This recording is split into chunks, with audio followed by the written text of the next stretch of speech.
The exact origins of sunglasses are uncertain, as various forms of protective eyewear have been used throughout history. However, it is believed that the earliest versions of sunglasses were developed by the ancient Inuit people of the Arctic region. They used flattened walrus ivory or other materials with narrow slits to reduce the amount of sunlight reaching their eyes. In terms of modern sunglasses, the concept of using tinted lenses to protect the eyes from bright light can be traced back to the 18th century.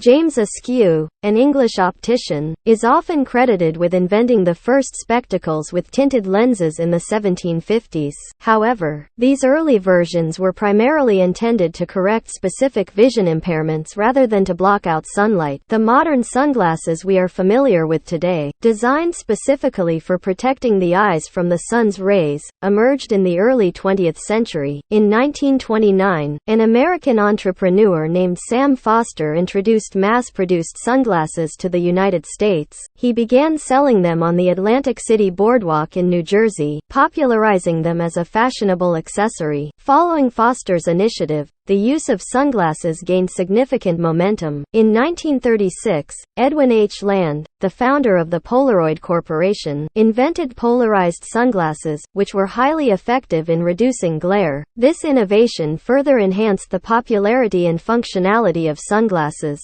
Since then, sunglasses have evolved in terms of design, materials, and technology, becoming an essential item for eye protection and fashion.